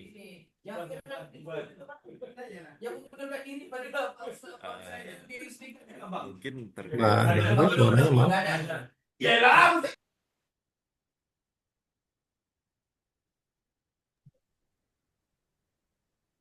Halo. Izin bertanya. Silakan Mas Fajar. Baik. Terima kasih. Eh, jadi tadi disampaikan bahwa awalnya itu segmentasi dari Garuda itu kan menengah ke atas ya Pak. Betul. Kemudian kalau melihat dari berita itu kasusnya merugi. Nah, dengan kasus merugi itu kemudian mengambil pilihan tadi kalau nggak salah sempat disampaikan kita mungkin nyari sekalian sama yang menengah ke bawah kita fasilitasi kalau nggak salah seperti itu. Apakah nanti itu nggak malah tambah rugi lagi ataukah mungkin memang ada pertimbangan tertentu memilih seperti itu? Ya, terima kasih. Baik, Mas Gani saya coba bantu jawab atau Pak Gani yang jawab? Ya, silakan Pak, boleh. Iya, memang karena kan kembali lagi di mana dominasi Garuda yang memang mengangkat sebagai premium quality air flight Indonesia dengan kondisi perang bisnis pesawat kemarin dengan munculnya AirAsia maupun bahkan Lion itu beberapa pengguna baru selalu melihat dari harga ya. Jadi memang pada saat dulu itu eh, tidak ada isu delay flight sehingga dengan fasilitas sepaling ekonomis seperti AirAsia, penumpang justru swing ke sana karena yang mereka mereka lihat adalah harga dan yang penting sampai. Bukan facility, bukan kenyamanan dan lain-lain. Makanya hanya memang Garuda tetap punya market premium segment di mana mostly yang penumpangnya adalah yang menengah ke atas dan mostly yang bisnismen yang tidak mau telat. Nah, tiba-tiba juga muncul adanya batik. Nah, kita bicara Indonesia Indonesia flight ya. Kalau overseas mungkin banyak yang sebanding dengan Garuda. Nah, namun karena merugi tadi, makanya timbul istilahnya yang menerbitkan economic segment yang mana masih bertagline di under Garuda brand, Garuda flag ya. Jadi timbullah Citylink tadi, Mas. Nah, kalau melihat sekarang persaingan harga antara Citylink dengan Lion itu sudah dekat sekali. Jadi tinggal bagaimana menembak jam-jam sibuk mana yang sehingga orang akan swing ke Citylink itu yang menjembatani termasuk open bandara area untuk daerah-daerah yang memang fasiliti pariwisatanya sangat tinggi. Kira-kira gitu. Mungkin Pak Gani mau tambahin silakan. Iya, cukup Pak.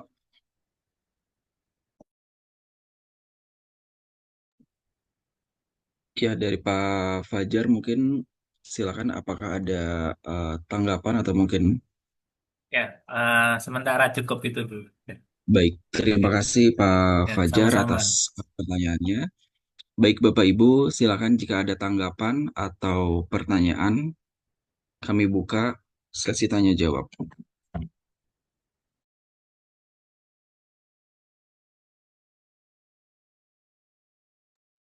Mohon izin, Pak Gani, Iya, ya, monggo Bu Riki, Bu Rika.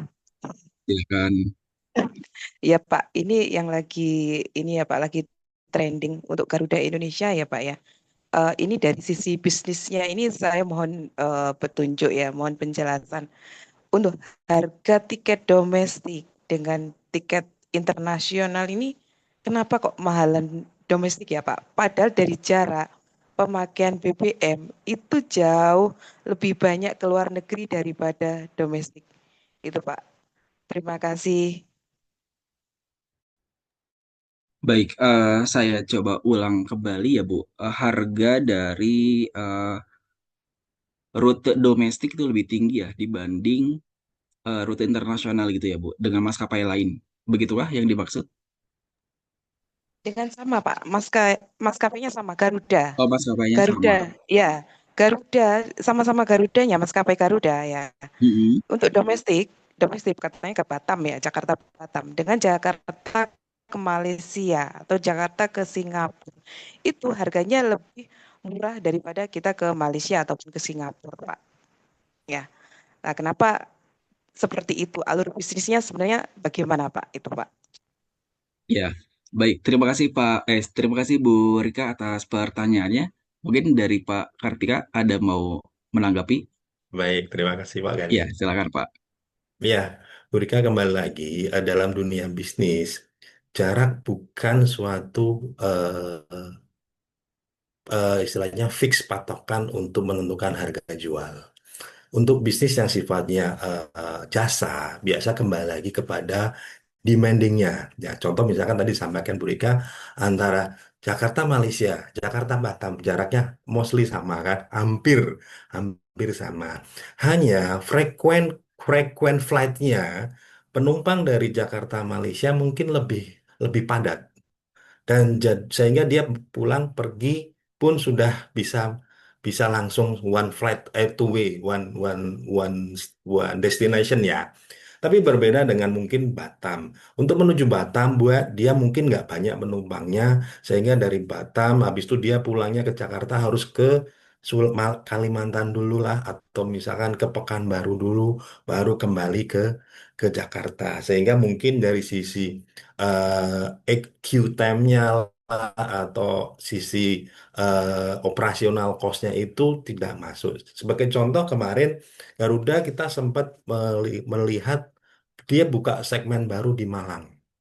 Dari Jakarta Malang memberikan diskon 50%. Itu sebagai salah satu strategi market untuk menarik penumpang baru yang sekarang di Malang itu hanya cuman Batik dan Pelita dan mungkin Lion ya. Nah, mana di saat Garuda sengaja menempel jam sibuk berdampingan dengan batik. Jadi dia hanya membaca market segmen apakah dengan saya tanam di situ secara operasional cost memenuhi dengan memberikan diskon 50% 700.000 sementara paket normal 1,5 juta. Nah, dari situ sebenarnya ini sebagai apa ya? Launch produk untuk melihat market feedback. Ah, ternyata dengan diskon semua banyak. Oh, berarti pada saat diskon lah berarti harga lah yang menentukan dari sisi faktor kan. Tapi begitu nanti dia melihat pada saat back to normal ternyata penumpangnya semua swing balik lagi ke batik ya mungkin dia akan tarik Garuda di situ dan akan bertahan dengan Citylink-nya. Mungkin sedikit begitu Bu, maaf kalau kurang. Saya boleh Mohon izin. bantu Pak Kartika, Pak. Monggo. Oke, matur nuwun. Nggih, tadi kalau dari Pak Kartika menyampaikan kan dari segi permintaan pasar nggih Pak. Nggih. Ya mungkin kalau harga tiket ke Malaysia itu jauh lebih banyak peminat dibandingkan area domestik. Kalau misalkan domestiknya katakanlah misalnya kota kecil gitu ya, katakanlah Pekanbaru seperti sehingga harga tiket Garuda ini jauh lebih mahal dibandingkan internasional. Tapi saya mau memberikan insight yang lain, bahwasannya sepengetahuan saya untuk bahan bakar aftur itu jika digunakan penerbangan domestik, regulasi pemerintah itu ada. Saya barusan cek juga tadi di Gemini ya Pak ya, ternyata memang betul. Jadi ada regulasi terkait pajak aftur ya, harga bahan bakar pesawat untuk penerbangan domestik itu nanti mungkin bisa teman-teman cek di website seperti itu, di Google itu diatur di Undang-Undang Nomor 42 Tahun 2009. Nah, sedangkan untuk penerbangan internasional itu tidak dikenakan pajak aftur. Jadi komponen harganya itu sudah berbeda. Lalu yang kedua itu yang saya ketahui bahwasannya untuk penerbangan domestik pemerintah itu memberikan tarif batas bawah dan juga tarif batas atas. Nah, ini sih untuk menjaga kestabilan harga untuk pesaing-pesaing atau maskapai yang melakukan penerbangan domestik di Indonesia. Nah, sehingga kemungkinan besar supaya supaya maskapai itu mendapatkan return yang lebih lebih banyak, maka kebanyakan itu memberikan harga tiket itu mendekati harga tiket batas atas. Nah, sedangkan untuk penerbangan luar negeri justru tidak ada regulasi yang mengatur tarif batas atas dan tarif batas bawah, tetapi maskapai bersaing dengan maskapai lain di luar negeri. Nah, otomatis jika misalkan harga tiketnya itu tidak bisa kompetitif dengan maskapai yang berasal dari luar negeri yang punya rute yang sama, rute luar negeri yang sama, maka bisa dipastikan customer akan beralih. Itulah mungkin yang menyebabkan seolah-olah ada disrupsi pasar itu tadi, harga tiket pesawat Garuda atau mungkin lebih tepatnya kebanyakan maskapai di Indonesia harga domestiknya itu jauh lebih mahal atau lebih mahal dibandingkan harga tiket pesawat yang ke luar negeri. Mungkin itu Pak Kartika bisa membantu. Terima kasih Pak. Terima kasih Bu Rika, barangkali ada tanggapan. Cukup Pak, terima kasih Pak Kartika, Pak Gani, Pak Gersom. Makasih ya. Izin. Siap Pak Baru, monggo. Jadi izin menanggapi ya tadi terkait pertanyaan Bu Rika itu sebenarnya terjawab tuntas juga dengan jawaban Pak Gersom sebagai penjual aftur. Memang kalau domestik memang banyak pajak-pajak dan ada iuran BPH migas juga sih. Sementara kalau ekspor tidak hanya aftur ya memang barang-barang yang diekspor kan biasanya untuk meningkatkan ekspor kan memang tidak ada pajak bebas pajaknya gitu. Jadi memang benar Pak Gersom. Tapi saya ingin ini aja sih meminta tanggapan dari teman-teman Mas Gani, Pak Kartika. Yang lagi hot isu ini adalah kalau kita ngobrol tentang segmentasi ini ada mau digabung antara Garuda dengan Pelita Air. Kira-kira dari teman-teman yang ini yang mempresentasikan tanggapan aja sih maksudnya bagaimana ya terkait isu ini ini nggak ada komen nggak misalnya terkait penggabungan antara ini Garuda dengan Pelita. Makasih.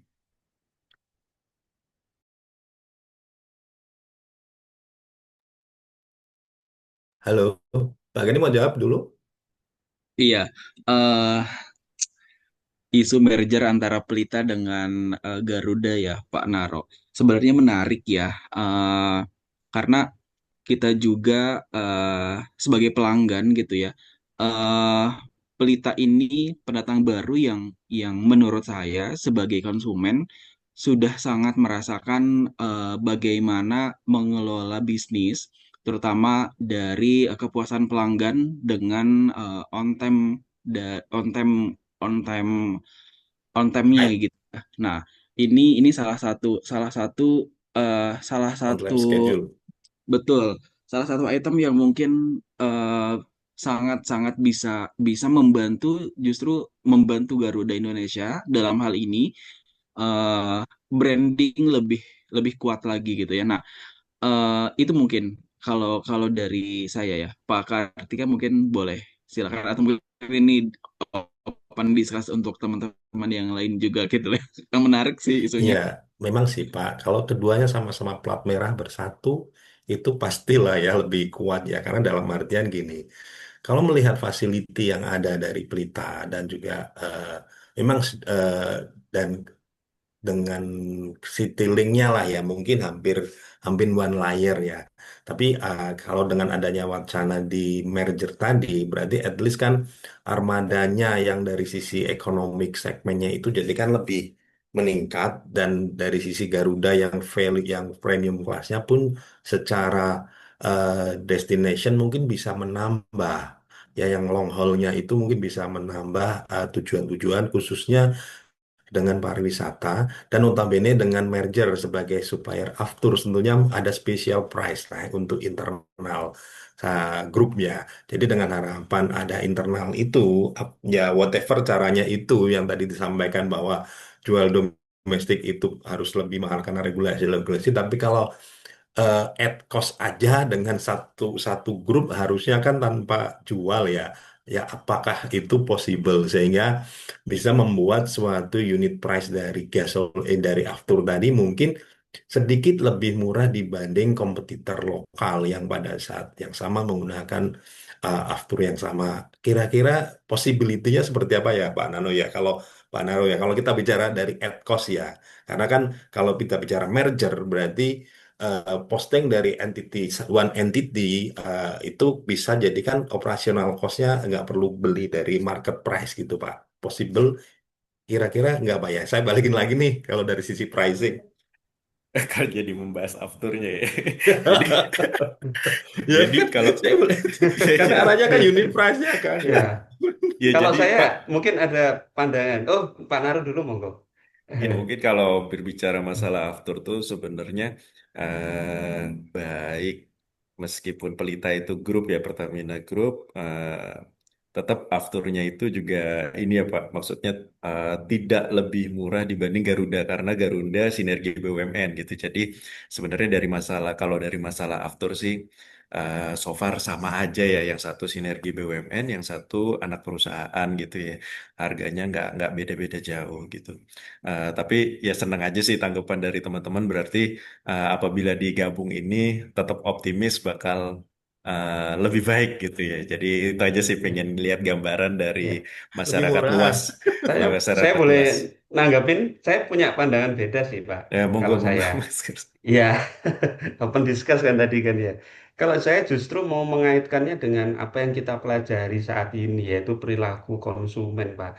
Ya, mohon maaf sebelumnya. Eh, Mindset investor, mindset pasar, mindset konsumen terhadap perusahaan Garuda ini menurut saya itu sudah jatuh, Kak.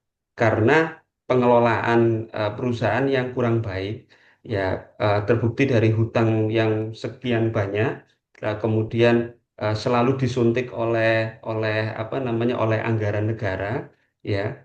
Padahal harganya juga mahal, tetapi justru karena pengelolaan yang kurang baik itu tadi, mismanagement, maka menimbulkan kerugian yang besar. Nah, sedangkan mindset orang-orang terhadap maskapai baru yang namanya Pelita ini, itu seperti yang tadi Pak Gani sampaikan, eh, on time, kepuasannya terjaga. Nah, ketika ini akan di merger, yang saya khawatirkan, pendapat saya pribadi, bahwa mindset yang terbawa oleh orang-orang terhadap Garuda ini jauh lebih besar impact negatifnya dibandingkan dengan Pelita itu sendiri. Karena Pelita ini pemain baru.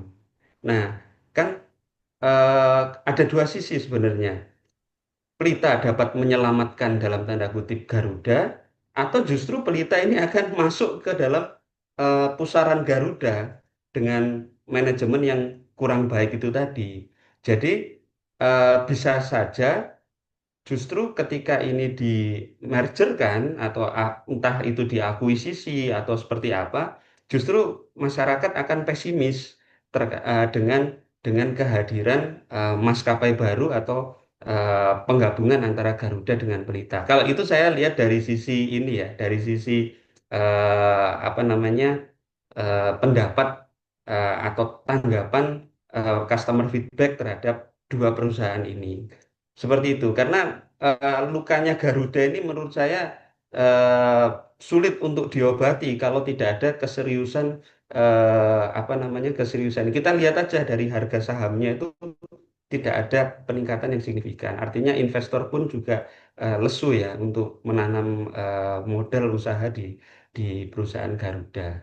Mungkin itu kalau saya agak sedikit berbeda dari teman-teman. Ya, terima kasih.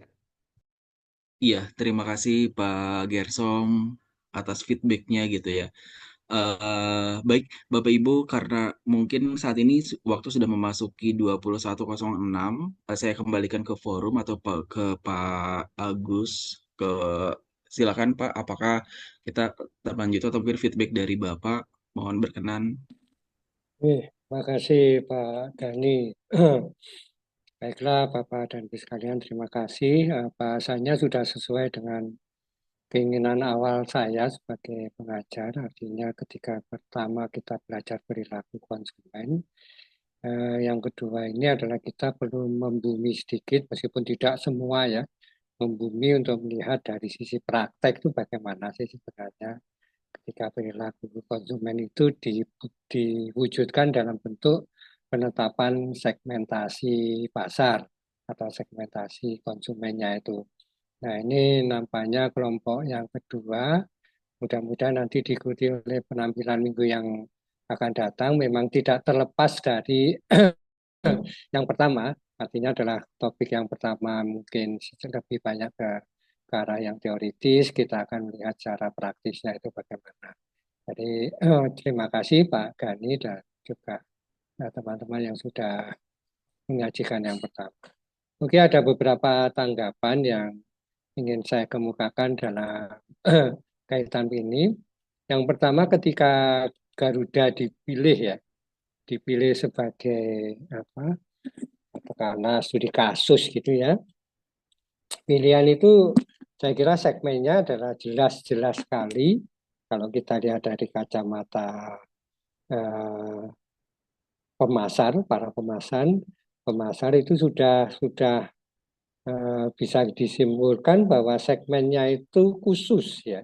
Segmennya itu secara khusus disebut sebagai segmen premium ya, atau segmen yang kelas menengah tak ke atas tadi disebut ya. Bahkan kadang-kadang juga disebut ke atas karena yang di atas karena memang kita melihat kalau secara umum purchasing power kita ya, PPP kita, kemampuan daya beli masyarakat Indonesia secara khusus itu untuk harga yang mahal itu masih sangat-sangat dipertimbangkan. Itu dari sisi harga aja sudah sangat beda dengan yang lain. Nah, di dalam marketing itu ada istilahnya yang umum digunakan itu adalah value for money ya. Value for money, bukan value of money ya, tapi value for money. Value for money itu adalah bahwa harga yang kita jual atau harga yang kita beli atau pengorbanan yang kita lakukan atau istilah pendeknya adalah keuangan yang kita keluarkan itu hendaknya sesuai dengan produknya. Tapi di dalam penyataan faktanya itu tidak senantiasa seperti itu. Artinya ada konsumen-konsumen dalam hal ini yang disebut dengan konsumen premium yang tidak membeli itu berdasarkan pada produk harganya atau produk itu sesuai dengan harganya. Tapi mereka menghendaki yang lebih ya. Saya bisa kok membayar lebih meskipun mahal, tapi asalkan terpenuhi gaya hidup saya, gengsi saya, pengalaman saya ketika naik pesawat terbang atau ketika membeli sesuatu yang sifatnya itu tanda petik ya berdasarkan preferensi umum masyarakat itu adalah yang murah seperti itu. Mereka akan senang karena itu menyangkut status ya, status sosial ya. Ketika kita terbang, kemudian orang lain terus ke ruang tunggu, kemudian kita masuk ke lounge ya. Kita masuk ke lounge.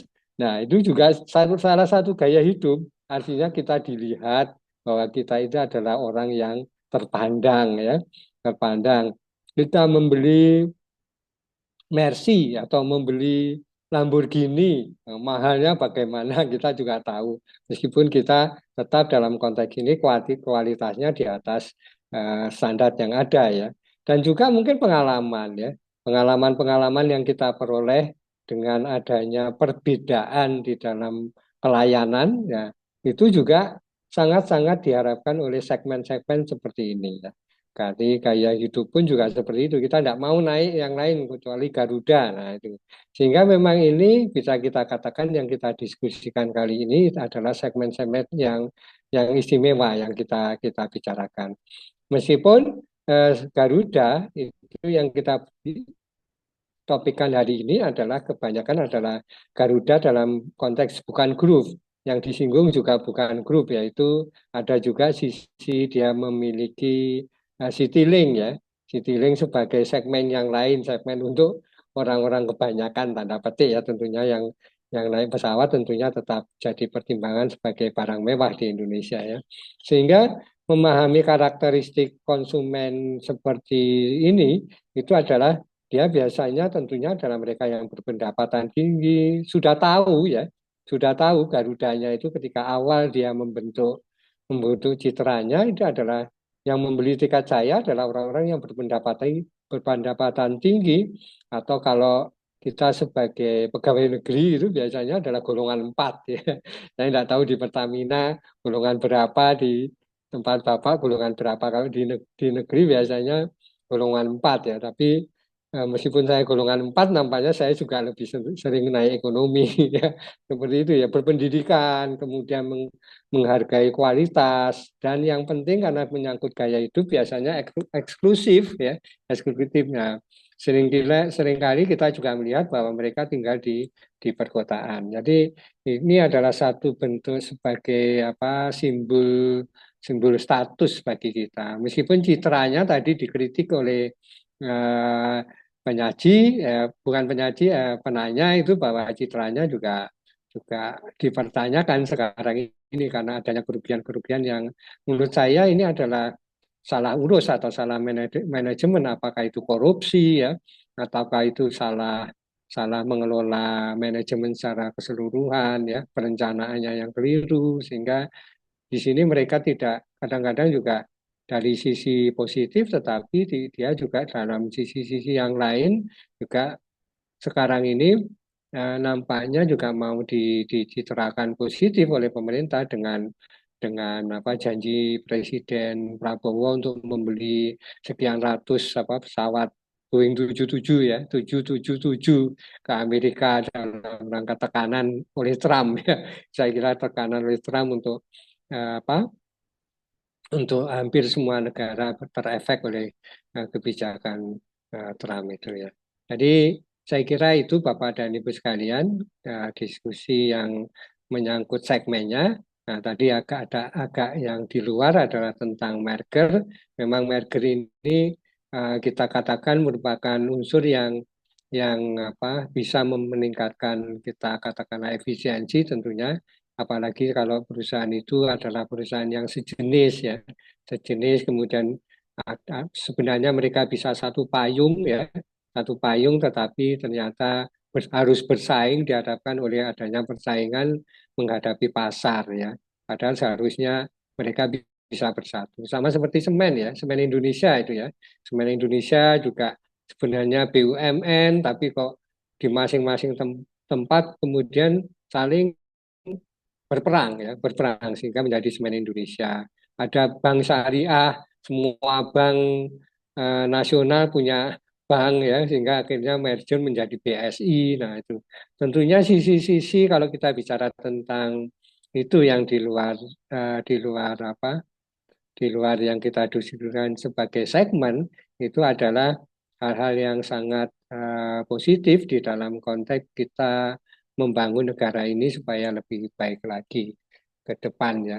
Nah, kemudian kalau kita lihat betul ya Pak, kalau Pelita ini di bawah Pertamina ya, saya tidak tahu ya. Yang dari Pertamina ya. Iya ya, Pelita yang mau merger dengan Garuda ini. Nah, tentunya kalau betul itu berarti mereka mencoba untuk katakanlah membuat segmen yang lebih, kalau kita kaitkan dengan segmen ya, segmen yang lebih kuat lagi karena mereka sebenarnya dalam sisi ketika melakukan merger kedua pihak harus betul-betul mempertimbangkan atau memperkuat ekosistem transportasi udara ya yang ada di Indonesia ini terutama ya. Cuman nampaknya kalau Pelita itu kalau tidak salah tidak mengutamakan ya. Kalau betul itu di bawah Garuda, kalau saya dengar kalau tidak salah itu lebih pada penerbangan-penerbangan yang sifatnya itu sasarannya adalah pada korporat, bukan pada penumpang pada umumnya ya. Nah, ini bagaimana mempererat hubungan antara dua ini sehingga bisa merger lagi, tidak saling berperang itu yang paling paling pokok adalah di situ. Jadi kalau selama pasarnya berbeda, cara pelayanan yang berbeda, itu ya sulit untuk dilakukan merger ya.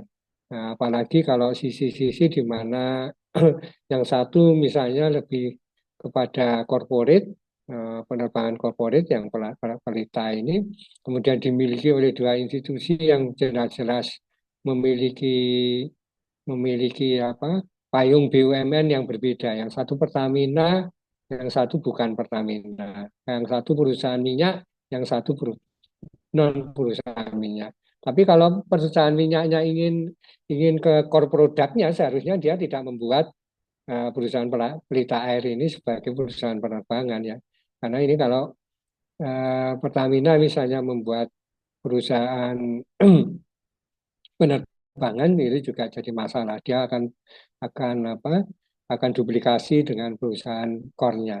Sama seperti kalau tidak salah dulu juga Pertamina itu sampai mengurus hotel misalnya ya, mengurus hotel. Nah itu agak-agak jauh dari core inti dari produknya, core inti dari produknya ya.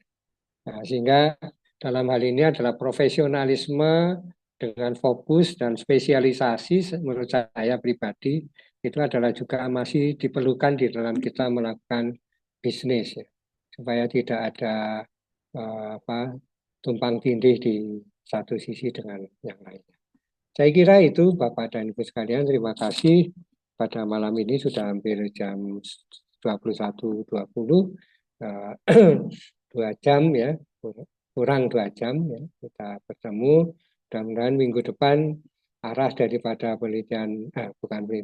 perkuliahan ini tetap pada konteks yang memberikan pembelajaran berharga bagi kita semua untuk berdiskusi. Terima kasih, saya akhiri. Selamat malam. Wassalamualaikum warahmatullahi wabarakatuh. Sampai jumpa lagi.